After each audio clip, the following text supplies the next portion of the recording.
Assalamualaikum dear students, welcome back to the second lecture of chemical kinetics। जैसे पहले lecture में हमने पढ़ा था कि केमिकल काइनेटिक्स क्या है, रेट ऑफ रिएक्शन क्या है और कुछ रिएक्शंस को हमने स्टडी किया था, फास्ट रिएक्शन, स्लो रिएक्शन या मॉडरेट टाइप ऑफ रिएक्शंस। तो आज का जो लेक्चर है बहुत इंपॉर्टेंट लेक्चर है, related to the factors affecting rate of a chemical reaction. ये वो टॉपिक है जहाँ से MCQs में एंट्री टेस्ट में आ जाते हैं, एग्ज़ाम में आते हैं, तो this topic is very much important. तो फैक्टर्स अफेक्टिंग में सबसे पहले जो हम यहाँ पे फैक्टर डिस्कस कर रहे हैं बच्चे, वो है नेचर ऑफ द रिएक्टेंट्स। कि रिएक्टेंट्स कौन से हैं, मैंने हर रिएक्टेंट का अपना नेचर अलग होता है, इसीलिए वो रिएक्शन को स्पीडली मूव कराता है या स्लोली मूव कराता है। तो सबसे पहले हम क्या पढ़ रहे हैं, नेचर ऑफ द रिएक्टेंट्स। तो इससे पहले जो फास्ट रिएक्शंस का मैंने आपको एग्जांपल दिया था, अगर आयनिक टाइप के रिएक्टेंट्स हैं, वही रिएक्शन वही रिपीट कर रहा हूँ, जैसे सिल्वर नाइट्रेट प्लस NaCl, ये रिएक्शन माइक्रो सेकेंड्स में हो जाएगा, हमें सिल्वर क्लोराइड और प्लस सोडियम नाइट्रेट मिल रहा है। तो यहाँ पे क्या हुआ, if reaction is ionic reactions में क्या होगा, आयंस बनेंगे, रिएक्शन जल्दी हो जाएगा विद इन माइक्रो सेकेंड्स। तो इसका रेट ऑफ रिएक्शन ज़्यादा है। किस रिएक्शन का रेट ऑफ रिएक्शन ज़्यादा होता है, जो आयनिक रिएक्शंस होते हैं। अगर हम कोवेलेंट रिएक्शंस की बात करें, सपोज़ जैसे मैंने आपको नाइट्रोजन और हाइड्रोजन वाला बताया था, अमोनिया की फार्मेशन है रिवर्सिबल, मगर आगे अमोनिया को बना रहे हैं, तो इसीलिए मैंने इसको यहाँ पे फ़िलहाल फॉरवर्ड रखा है। तो नाइट्रोजन को अगर हम देखें तो चलो यहाँ पे टाइम क्यों ज़्यादा लग जाता है, ज़्यादा का मकसद नहीं कि सालों लगते हैं, रस्टिंग ऑफ आयरन की बात यहाँ पे नहीं हो रही।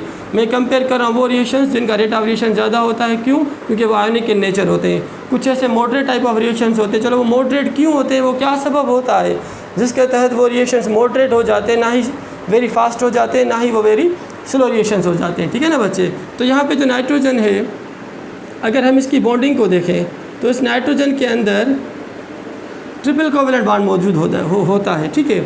अगर हाइड्रोजन की बात करें तो इस हाइड्रोजन के अंदर सिंगल कोवेलेंट बॉन्ड मौजूद है। अमोनिया के स्ट्रक्चर को अगर हम यहाँ पे बनाएं तो ये लोन पेयर यहाँ पे नाइट्रोजन के पास एक बॉन्ड इलेक्ट्रॉन, इसने नाइट्रोजन ने अपना एक वैलेंस इलेक्ट्रॉन शेयर करके सिंगल कोवेलेंट बॉन्ड बना दिया। तो बच्चे यहाँ पे क्या हुआ, 3 सिंगल कोवेलेंट बॉन्ड्स, यहाँ पे एक सिंगल कोवेलेंट बॉन्ड और यहाँ पे ट्रिपल कोवेलेंट बॉन्ड। तो क्या होता है, जैसे रिएक्टेंट्स आपस में रिएक्ट करते हैं तो पुराने old bonds will be broken, वो टूटना शुरू हो जाते हैं। उसके बाद जब प्रोडक्ट की फार्मेशन हो जाती है तो formation of new bonds will takes place. तो ये जल्दी नहीं होगा, it will take a time, 1 hour 2 hour 3 या 4 आवर, सालों भी नहीं लगते, सेकंड्स भी नहीं लगते, माइक्रो सेकंड्स भी नहीं लगते। तो इसीलिए इन रिएक्शंस को हम क्या कहते हैं, मॉडरेट टाइप ऑफ रिएक्शंस, जो स्पेशली क्या होते हैं, कोवेलेंट रिएक्शंस होते हैं। और उसके बाद इनका जो रेट ऑफ रिएक्शन क्या है बच्चे, वो लो, they have low rate of reaction, while ionic reactions have high rate of reaction. तो nature of the reactants play a very important role for the rate of a reaction. तो अगर ionic reactants आप उठाओगे तो reaction का rate fast होगा। अगर आप non ionic reactants उठाओगे, लेंगे किसी भी रिएक्शन के अंदर, तो उनका क्या होगा बच्चे, उनका रेट ऑफ रिएक्शन लो होगा, स्लो होगा as compare to ionic type of the reactions. अच्छा, इसके बाद अगर दूसरी हम बात करें, सपोज़ ये तो नेचर यहाँ पे ये आ गई। अगर हम कहें कि होमोजीनियस एंड हेट्रोजीनियस ऐसे रिएक्शंस हैं, कुछ है होमोजीनियस या कुछ है हेट्रोजीनियस। अच्छा, होमोजीनियस का मकसद क्या हुआ कि reactants products should be in a same state. सब गैसेस में, अगर सब गैसेस में सपोज़ A प्लस B और C, ये भी गैस, ये भी गैस और ये भी गैस, अगर यहाँ पे A प्लस B, या सपोज़ A को आप डिकम्पोज करो, B प्लस C, ये सॉलिड हो गया, ये सॉलिड हो गया, ये गैस हो गया। या इसको रिवर्स करो, suppose A plus B is equal to C, ये गैस हुआ और ये सॉलिड हुआ। तो अगर हेट्रोजीनियस रिएक्शंस हो जाते हैं जिनमें state of the reactants different होती है, और यहाँ पे होमोजीनियस में क्या होता है कि दोनों रिएक्टेंट्स अगर गैसियस फॉर्म में हैं तो उनके मॉलिक्यूल्स का शेप, मास, नेचर तकरीबन एक जैसी होगी, इक्विवेलेंट होगी। तो इसीलिए उनके बीच में जो रेट ऑफ रिएक्शन क्या होगा बच्चे, वो आसानी से हो जाएगा, फास्टली हो जाएगा। ठीक है। जबकि जो हेट्रोजीनियस रिएक्शंस होते हैं इनमें बैरियर्स ज़्यादा होंगे, इफेक्टिव कोलियंस नहीं होंगे, कोलिन एनर्जी का फ़र्क होगा, तो इजीली आपस में रिएक्ट नहीं करेंगे, तो रिएक्शन कुछ स्लो जाएगा। यहाँ पे हिंड्रेंस बहुत ज़्यादा होगी। तो होमोजीनियस रिएक्शंस का रेट ऑफ रिएक्शन कुछ ज़्यादा हो सकता है as compare to the heterogeneous types of the chemical reactions. तो ये भी क्या हुआ बच्चे, this is the nature of the reactants. Homogeneous सारे गैसेस फॉर्म में, हेट्रोजीनियस मीन्स गैसेस भी हो, लिक्विड्स भी हो, या सॉलिड्स फॉर्म में भी हो। तो एक फर्स्ट फैक्टर जो हमने पढ़ा वो क्या था, नेचर ऑफ द रिएक्टेंट्स। ये भी है जिसके ऊपर डिपेंड करता है rate of a chemical reaction. तो उम्मीद है कि आप बच्चों ने समझ लिया होगा कि नेचर ऑफ द रिएक्टेंट कैसे रेट ऑफ रिएक्शन पे अफेक्ट करती है, या केमिकल रिएक्शंस डिपेंड करते हैं नेचर ऑफ द रिएक्टेंट्स पे। तो as the reactant so will be the nature of a chemical reaction या rate of a chemical reaction. अब सेकंड फैक्टर जो हम पढ़ेंगे बच्चे वो यहाँ पे क्या होगा, वो अच्छा ये लिखें, नोट डाउन कर लें, इसकी पिक ले लें, फिर उसके बाद जो है वो हम दूसरा फैक्टर पढ़ते हैं, state of the reactants. State of the reactants हो गया, पिक ले ली इसकी, अब मिटा रहा हूँ उसे।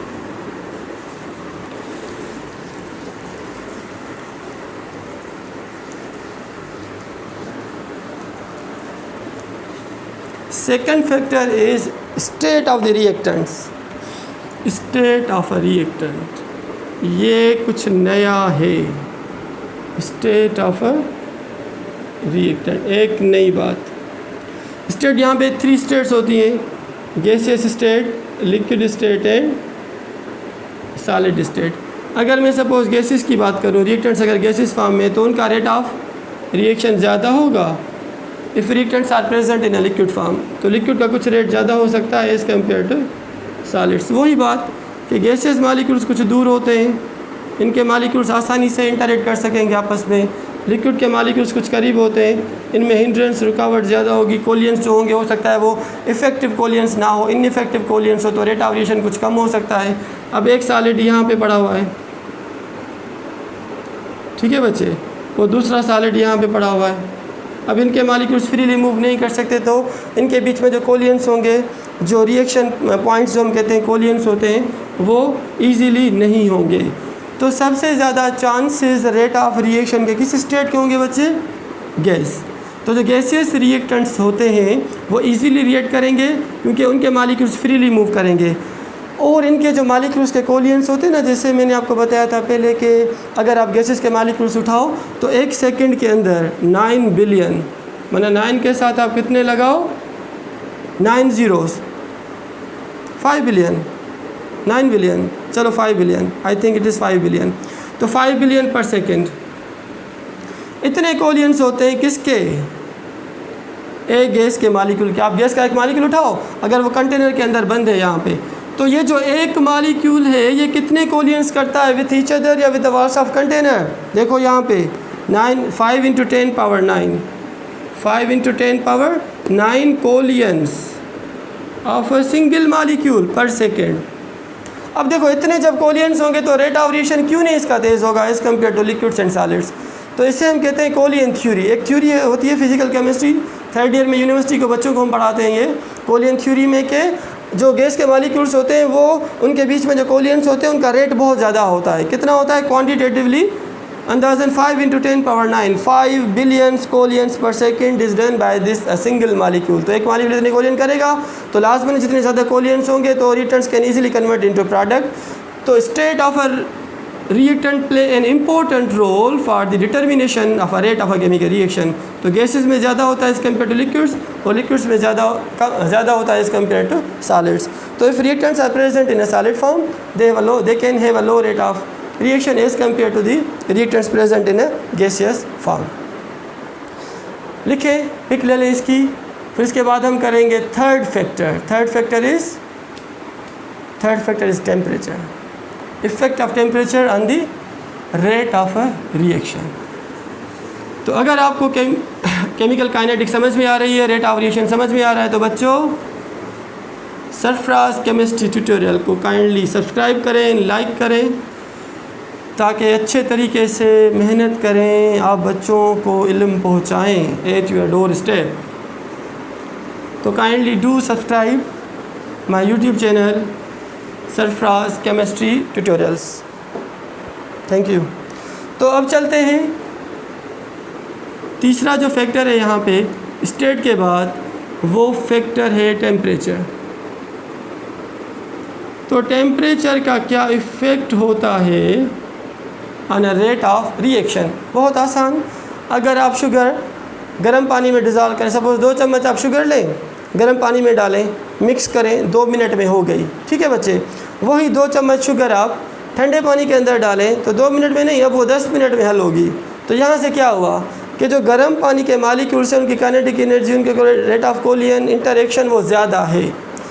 तो टेम्परेचर बढ़ाने से रेट ऑफ रिएक्शन क्या हुआ, इंक्रीज़ हुआ। तो temperature is directly proportional to rate of a chemical reaction. Qualitatively means qualitatively अगर हम बताएं कि टेम्परेचर इंक्रीज़ या डिक्रीज़ करने से रेट ऑफ रिएक्शन कितना होगा, this is called qualitative analysis. दूसरी होती है क्वांटिटेटिव। क्वांटिटेटिव ये कि अगर हमने 10 डिग्री राइज़ किया टेम्परेचर, 1 डिग्री राइज़ किया टेम्परेचर, तो कितना रेट ऑफ रिएक्शन, डबल होगा, हाफ होगा, ट्रिपल होगा, 4 टाइम्स होगा, क्या होगा, that is called quantitative analysis. तो क्वालिटेटिव का मकसद ये होता है सिंपली कि what is present, this is called qualitative.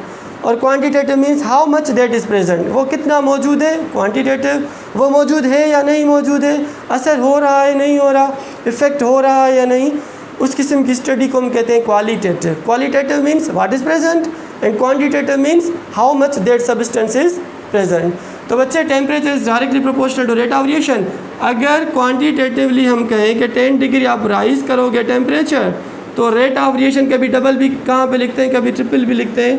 तो हमारे सिलेबस में ये कितना होता है, there will be double of the rate of a reaction of a chemical reaction.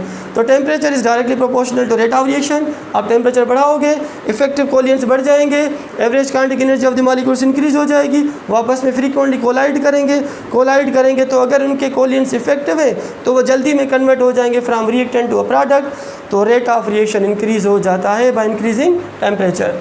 तो टेम्परेचर के बाद जो फोर्थ फैक्टर बच्चे हम पढ़ेंगे वो होता है सर कैटलिस्ट पढ़ते हैं, फिर सरफेस एरिया बाद में कैटलिस्ट। तो effect of catalyst on a rate of a chemical reaction. अब कैटलिस्ट क्या होता है, इनर्ट मटेरियल। क्या बच्चे, इनर्ट मटेरियल।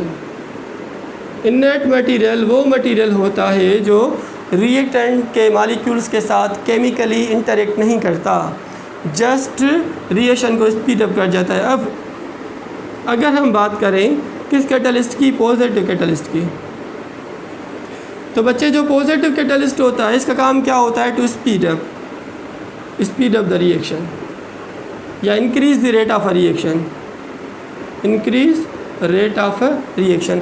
तो जो पॉजिटिव कैटलिस्ट होते हैं उनका काम यही होता है कि रिएक्टेंट्स को जल्दी कन्वर्ट करा देते हैं प्रोडक्ट में। They decrease the time of a reaction, speed up the reaction, increase the rate of reaction by decreasing energy of activation। Energy of activation बहुत ज़बरदस्त टॉपिक, आगे हम इंशाल्लाह पढ़ेंगे energy of activation in detail. और ये क्या करते हैं, दूसरी पॉइंट ये डिक्रीज़ करते हैं time of a reaction. 4 point मैं आपको बता रहा हूँ कैटलिस्ट के बारे में। नंबर 1, केमिकल इनर्ट, ये खुद रिएक्ट नहीं करते। केमिकल कंपोजिशन 10 ग्राम डाला तो आखिर में आपको 10 ग्राम ही मिलेगा, वो केमिकल इनर्ट है, वो रिएक्ट नहीं करेगा विद द रिएक्टेंट्स। दूसरी पॉइंट क्या करता है, increase rate of reaction if a catalyst is positive. क्योंकि एक रिएक्शन स्लो जा रहा है, हम चाहते हैं कि फास्ट हो, हमें जल्दी मिल जाए प्रोडक्ट, तो हम नेगेटिव कैटलिस्ट इस्तेमाल नहीं करेंगे, हम करेंगे पॉजिटिव कैटलिस्ट। ठीक है बच्चे, तो we want more product by getting reaction faster. Okay, तो पॉजिटिव कैटलिस्ट की 4 चीज़ें मैं आपको बता रहा हूँ। Number 1, increase rate of reaction, कैसे, by decreasing energy of activation. तो जो इंक्रीज़ करते हैं रेट ऑफ रिएक्शन, डिक्रीज़ करते हैं एनर्जी ऑफ एक्टिवेशन। और दूसरा ये क्या करते हैं, डिक्रीज़ करते हैं बच्चे टाइम ऑफ रिएक्शन। और चौथी पॉइंट ये कि ये केमिकली रिएक्ट नहीं करते with the reactants, that's why these catalysts are chemically inert materials. Example दे रहा हूँ, बहुत आसान। 1 गिलास पानी का लो, उसमें 2 चम्मच आप शुगर डाल दो, छोड़ दो, 2 घंटे के बाद वो शुगर आहिस्ता आहिस्ता आहिस्ता उसमें हल होगी। जब सॉल्वेंट मालिक्यूल्स पानी के उसको इंटरेक्ट करेंगे, सॉल्वेशन कराएंगे, ये वो हाइड्रेशन कराएंगे तो वो सॉल्युबल हो जाएगा। माना 2 चम्मच शुगर के 1 गिलास पानी में 2 घंटे ले रहे हैं। अब दोबारा 1 गिलास पानी का लो, उसके अंदर आप 2 चम्मच शुगर डालो, स्पून डालो, स्पून डालने के बाद आप उसको मिक्स करो, मिक्स करो, मिक्स करो, मिक्स करो। जितना स्पून आपने डाला बाहर निकला स्पून उतना ही हुआ। ऐसे नहीं कि स्पून यूज अप हो गया, कम हो गया, वो उसमें कंज्यूम हो गया, नहीं, जितना आपने स्पून डाला उतना ही वही बाहर निकला। Means spoon is a catalyst, chemical inert. तो क्या इसने किया, इसने रिएक्शन को स्पीड अप किया।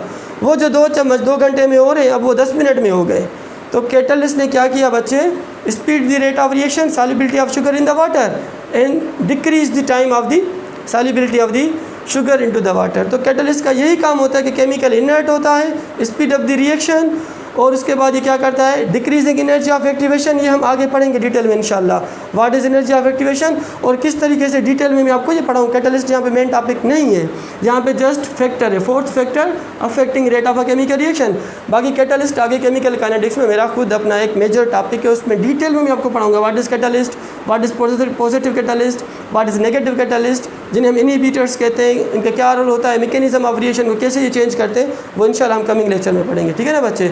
तो 4th फैक्टर जो हमने यहाँ पे पढ़ा कि catalyst, positive catalyst is directly proportional to ROR, temperature directly proportional to rate of reaction. Positive catalyst directly proportional to rate of reaction. Directly means क्या, अगर आप कैटलिस्ट का अमाउंट बढ़ाओगे तो रेट ऑफ रिएक्शन भी क्या होगा, ज़्यादा होता जाएगा, स्पीड अप होता जाएगा।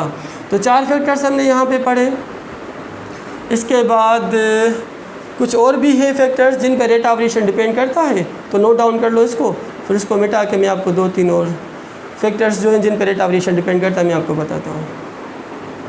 शाबाश, लिखें, पढ़ें, मेहनत करें, सेल्फ स्टडी करें बच्चे। एक बात जो बहुत इंपॉर्टेंट, जैसे हम केमिस्ट्री में कह रहे हैं ना, यहाँ पे temperature is directly proportional to rate of reaction, उसी तरीके से your self study is directly proportional to your success.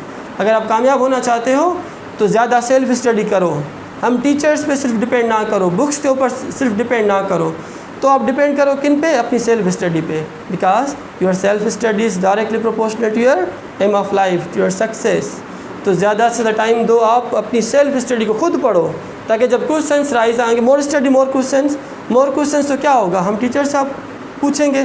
तो इस वीडियो के बाद आप कमेंट्स में लिखोगे सर ये सवाल है मेरा, मैं उसको रीड करूंगा, फिर कमिंग जो मैं वीडियो लेक्चर बनाऊंगा वहाँ पे मैं आप बच्चों के जितने भी क्वेश्चंस होंगे कोशिश करूंगा उनकी आंसरिंग करूं, ताकि आप बच्चों को आसानी हो ये सारे टॉपिक्स पढ़ने में और समझने में। तो भले आप कमेंट्स में लिखेंगे सर ये क्या हुआ, गलत है, सही है, क्यों हो रहा है, किस तरीके से, इन डिटेल में जो भी आपके क्वेश्चंस होंगे write down in the comments, उनको रीड करूंगा।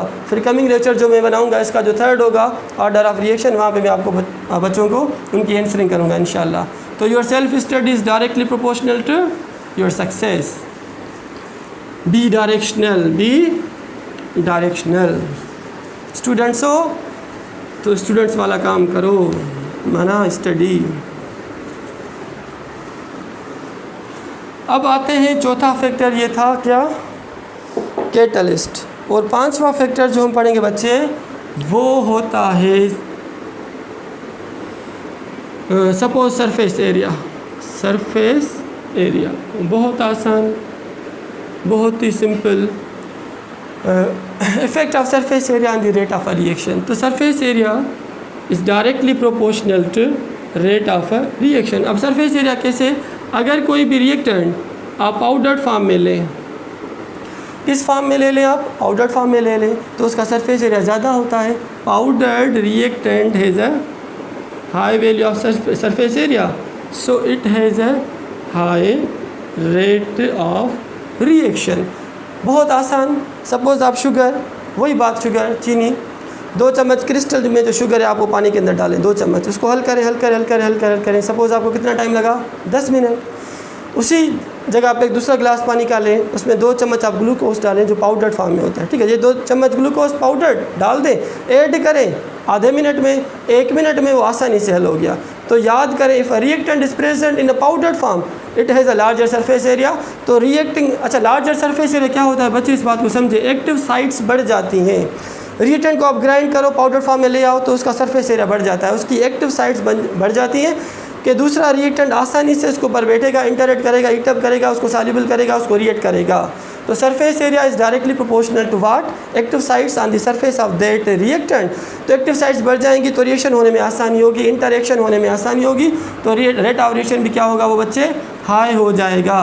तो कोई भी रिएक्टेंट जैसे शुगर है वो क्यूब्स के फॉर्म में होती है, क्रिस्टल्स के फॉर्म में होती है, पीसीस के फॉर्म में होती है, तो उसका सरफेस एरिया कम माना उसका रेट ऑफ रिएक्शन कम। आप ग्लूकोज की बात कर रहे हो तो ग्लूकोज में क्या होगा बच्चे, उसका पाउडर फॉर्म में सरफेस एरिया ज़्यादा, एक्टिव साइट्स ज़्यादा, इंटरेक्शन आसानी से हो जाएगा, तो रेट ऑफ रिएक्शन भी क्या हो जाएगा, जल्दी हो जाएगा। और reactant can easily convert into product, means वो हल हो जाएगा, रिएक्शन जल्दी हो जाएगा और जो हमें टाइम है वो कम लगेगा। सिक्स्थ फैक्टर इज़ रेडिएशंस, के रेट ऑफ रिएक्शन पे रेडिएशंस जैसे स्पेशल टाइप ऑफ हमारे रिएक्शंस कुछ होते हैं जिन्हें हम कहते हैं फोटोकेमिकल रिएक्शंस, उनकी बात हो रही है यहाँ पे, photochemical reactions.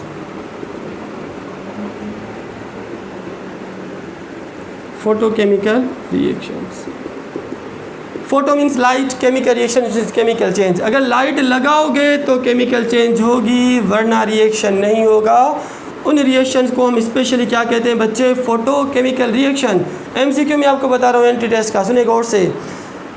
Photochemical reaction has a dash ordered reaction, इसी केमिकल काइनेटिक्स से वो बिलोंग करता है कि फोटोकेमिकल रिएक्शंस का ऑर्डर क्या होता है, zero order, first order, second order या थर्ड ऑर्डर। तो बच्चे याद करो, फोटोकेमिकल रिएक्शंस वो रिएक्शंस होते हैं, स्पेशल टाइप ऑफ रिएक्शंस होते हैं जिनका rate of reaction concentration of reactants पर डिपेंड नहीं करता, ये डिपेंड करता है इंटेंसिटी ऑफ लाइट।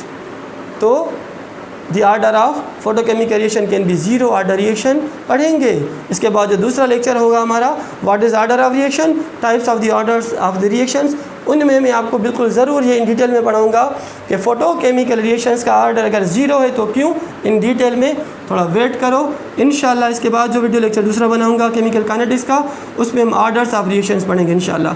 तो रेडिएशंस का असर क्या होगा रेट ऑफ रिएक्शन पे, सनलाइट, एच और म्यू के साथ हम इसे शो करते हैं, H is the place constant while this is the frequency. तो रेडिएशंस का रेट भी वही बच्चे सेम होता है, directly proportional to rate of reaction. Suppose जो मेडिसिन्स हम लेते हैं सिरप फॉर्म में होती हैं तो उन पे लिखा होता है एक्सपायरी, 3 साल के बाद एक्सपायर हो जाएगी। और ये भी लिखा होता है प्रिकॉशंस में कि डायरेक्ट सनलाइट पे ना रखो, बाहर ना रखो, धूप में ना रखो। क्यों कि अगर नॉर्मल टेम्परेचर पे वो जो मेडिसिन सिरप फॉर्म में पड़ी हुई है तो 3 साल तक वो चल जाएगी, उसका रिएक्शन स्लो होगा। अगर उसी मेडिसिन को हम डायरेक्ट सनलाइट में रखेंगे तो जब रेडिएशन सनलाइट उसे लगेगी तो रिएक्टेंट्स का रेट ऑफ रिएक्शन बढ़ेगा, रेट ऑफ रिएक्शन बढ़ेगा, जो 3 साल में एक्सपायर हुई वो 3 महीने के अंदर हो जाएगी। तो क्या हुआ कि रेडिएशंस का इफेक्ट डायरेक्ट होता है with the rate of reaction. तो रेडिएशंस या sunlight is directly proportional to the rate of chemical reaction. Photochemical reaction के कुछ एग्जांपल में सपोज यहाँ पे लिख रहा हूँ, जैसे हाइड्रोजन क्लोरीन को आप हीट करो, करंट दो, छोड़ दो, कुछ भी करो, नो रिएक्शन, रिएक्शन नहीं होगा, नहीं होगा। हाँ, जब आप इसे सनलाइट दो, आप इसे क्या दो बच्चे, सनलाइट दो। सनलाइट से हम ऐसे शो करते हैं, एनर्जी ऑफ 1 फोटॉन। आगे पढ़ेंगे हम, आगे पढ़ेंगे 1 फोटॉन। तो एनर्जी आप इसको दो, इन रिटर्न्स को जब आप सनलाइट देंगे बच्चे तब जाके रिएक्शन होगा, वरना रिएक्शन नहीं होगा। तो यहाँ से तो पता चला हमें कि this reaction is a special type of reaction जिसे हम फोटोकेमिकल रिएक्शन कहते हैं। तो photo means light, chemical reaction माने केमिकल चेंज, लाइट देने से केमिकल चेंज होगी वरना नहीं होगी। ठीक है बच्चे, तो this reaction is a photochemical reaction.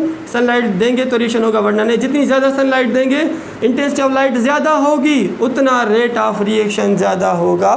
दूसरा भी रिएक्शन है इसका, वो फार्मेशन ऑफ CCl4 या मिथाइल क्लोराइड। जैसे ये मीथेन, आप उसकी क्लोरिनेशन कराओ, ऑर्गेनिक केमिस्ट्री में है ये, फ्री रेडिकल मैकेनिज्म से रिएक्शन होता है ये। ठीक है बच्चे, पढ़ेंगे इंशाल्लाह ज़रूर पढ़ेंगे ये भी इन डिटेल में।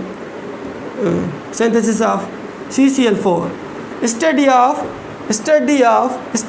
सुनिए गौर से, study of hydrocarbon and their derivatives is called organic chemistry. तो ये क्या है, हाइड्रोकार्बन। अब ये क्या हुआ बच्चे, इसका डेरिवेटिव जो फाइनल प्रोडक्ट होगी इसकी, और प्लस में HCl। थोड़ा ऑर्गेनिक केमिस्ट्री 2 मिनट।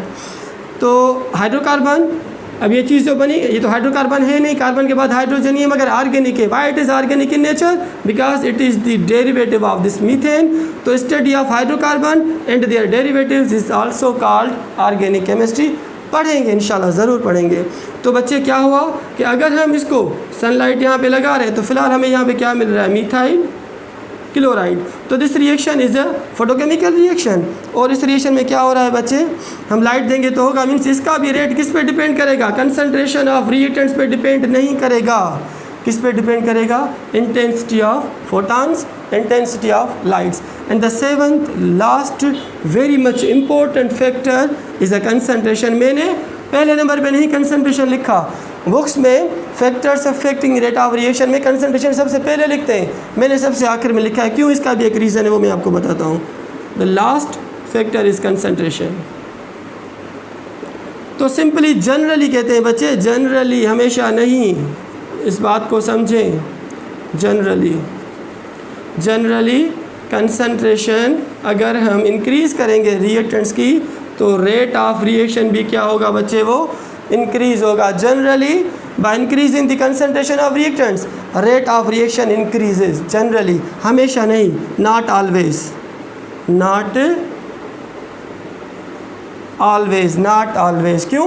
कि अगर हम इस फोटोकेमिकल रिएक्शन की बात करें तो बच्चे, अगर आप इंक्रीज़ करो concentration of reactants, methane, chlorine, hydrogen या क्लोरीन, तो क्या रेट ऑफ रिएक्शन इंक्रीज़ होगा? कभी नहीं होगा, नेवर एवर। तो याद करें, इसीलिए कंसंट्रेशन की कुछ स्पेशल बातें हैं, जैसे ये कि अगर हम सिंपली बुक्स में हमने पढ़ा है कि concentration is directly proportional to rate of reaction. हाँ, सबके लिए नहीं, जनरली कुछ रिएक्शंस पे लगेगा, कुछ पे नहीं लगेगा। जैसे फोटोकेमिकल रिएक्शन से ये इंडिपेंडेंट होते हैं to the concentration of the reactant, तो यहाँ पे तो नहीं लग रहा कि concentration is directly proportional to rate of reaction. तो बच्चे याद करो, आप क्या कहोगे? Generally the concentration term is directly proportional to the rate of a chemical reaction। फिर एक बात यहाँ पे बहुत इंपॉर्टेंट, अगर आपको केमिस्ट्री समझ में आ रही है, फ़ायदा बच्चों को हो रहा है, इंशाल्लाह एंट्री टेस्ट की तैयारी आपकी करवा रहा हूँ अच्छे तरीके से, एग्ज़ाम की तैयारी करवा रहा हूँ, जो आपके यूनिवर्सिटी में एग्ज़ाम्स होंगे आपके, उनकी तैयारी करवा रहा हूँ। तो बच्चे अगर बात समझ में आ रही है, फ़ायदा हो रहा है, तो kindly do subscribe my channel Sarfaraz chemistry tutorials. YouTube पे जाएं, वहाँ पे सर्च करें, वीडियोस देखें, लाइक करें, सब्सक्राइब करें, फ्रेंड्स को बताएं और स्टूडेंट्स को बताएं ताकि आ जाएं, सीखें। डोर स्टेप पे कोविड-19 का दौर चल रहा है, एकेडमीज़ बंद हैं, सब कुछ बंद है, यूनिवर्सिटीज़ बंद हैं, तो ये एक प्लेटफॉर्म है जिसके ज़रिए हम टीचर्स चाह रहे हैं क्या बच्चों का फ़ायदा हो। तो this is just a mutual relationship like the covalent bond. तो हम मेहनत कर रहे हैं, आप हमें अप्रिशिएट करो in the form of subscription, like, comments, अच्छे कमेंट्स लिखो, तो हमें भी मतलब अफजाई होगी, हम काम करेंगे और बहुत ज़्यादा अच्छा। तो बच्चे ये यहाँ पे ख़त्म हुआ कि कितने फैक्टर्स हमने पढ़े?